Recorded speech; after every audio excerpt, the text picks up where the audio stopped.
If I think of your thought and I compare it to the thought of Wilhelm von Humboldt, what's the common ontological element in both of your thoughts that leads you to more or less agree on both language and liberty?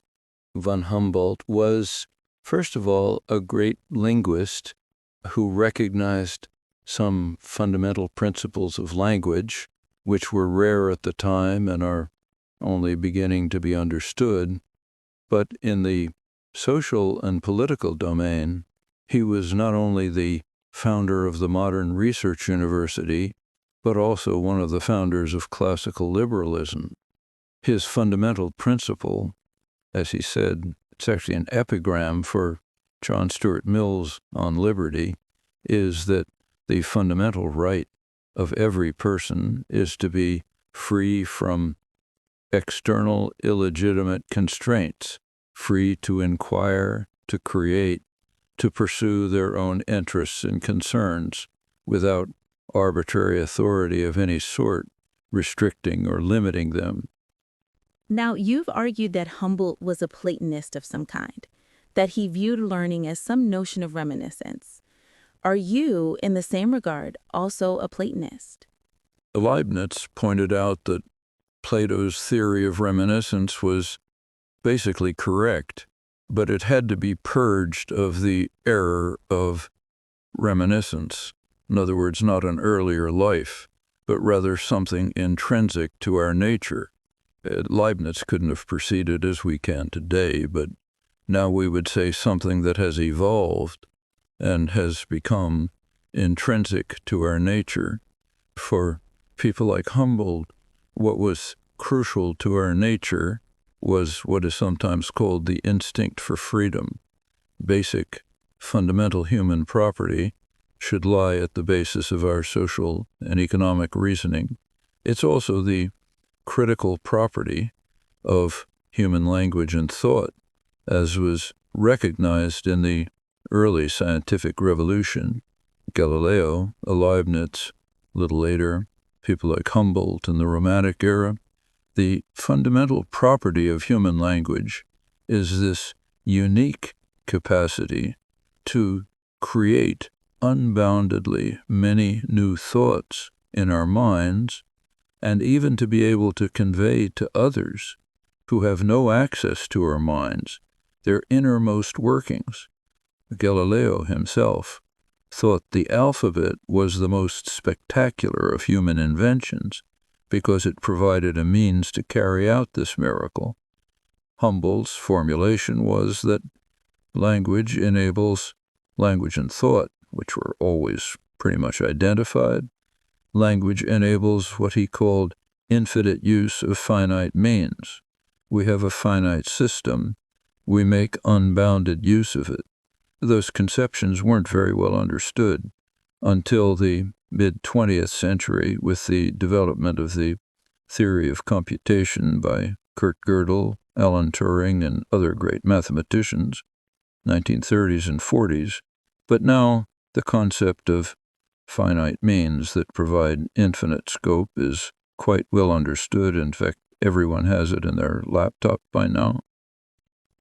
Rousseau astray. You're a left libertarian. Rousseau is, in some ways, almost a totalitarian, right? Rousseau is a very mixed character. He's not a systematic thinker. You can find all sorts of things in Rousseau.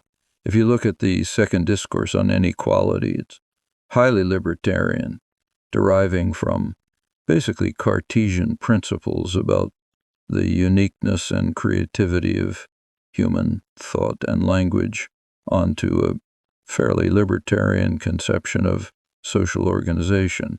That's one Rousseau. You can also find a very different one.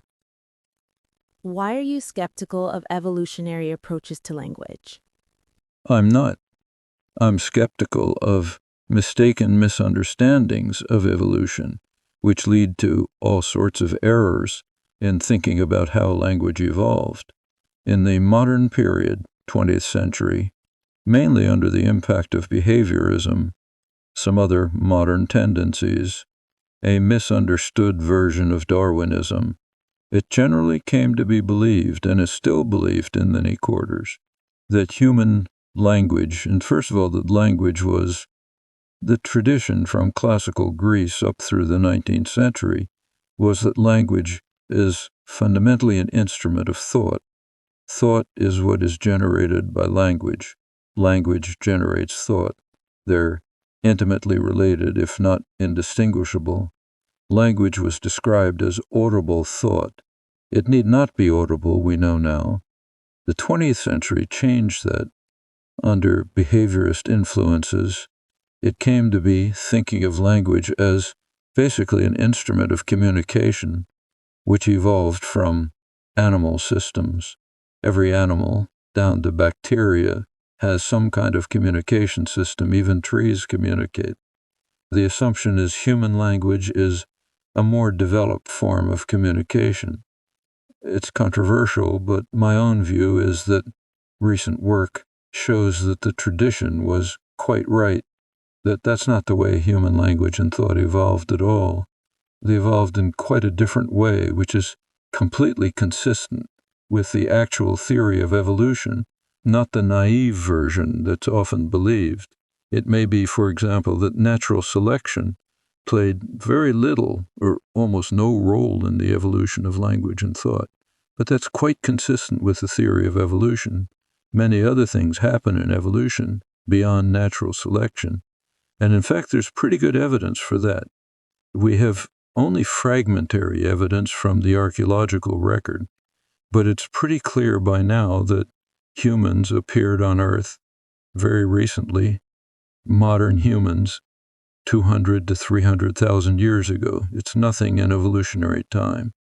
And we now have genomic analysis, pretty sound, that shows that the small modern Homo sapiens groups that emerged very quickly began to separate, quickly again in evolutionary time, maybe 50,000 years. We know that they all share the faculty of language and thought. There seems to be no distinction among living humans in this regard, including the descendants of those who separated maybe 150,000 years ago. That indicates that these capacities were already in place before the separation. If you look in the archaeological record prior to the appearance of modern humans, there's almost no evidence of any more than very superficial symbolic activity, notches on a bone or something like that.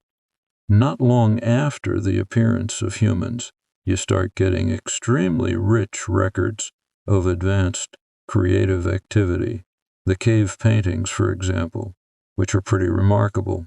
I was lucky enough to be able to get into Lascaux before it was sealed, and it's astonishing. You can understand why Picasso, when he saw it, said we haven't learned anything in tens of thousands of years. Well, Lascaux is fairly recent, maybe 30,000 years ago, but no, goes back to maybe 80,000 years. These seem like long numbers, but in evolutionary time, these are the flick of an eye. Well, what does all this suggest? Suggests that something happened along with the appearance of modern humans, namely the emergence of these capacities that we're talking about, that amazed Galileo, Humboldt, and others. And nothing's changed since. There's been no change that we can detect in the nature of these cognitive capacities, which seem to be species properties of humans, in the technical sense, meaning common to all humans apart from extreme pathology, and completely unique, nothing like them anywhere in the animal world. Well, misunderstandings of Darwinian evolution will lead you to think that this is inconsistent with it. It's actually quite consistent with the modern theory of evolution. Darwin did have a famous statement, saying that all evolutionary changes have to be very small. He even said, if this turns out not to be true, my total theory collapses. Well, it's now known that that's just not true. There are major changes that take place. Suddenly, a lot is known about this. One of them seems to have been whatever happened pretty much along with the appearance of modern humans, which provided these capacities, which again have no analog in the animal world, and are common to the species.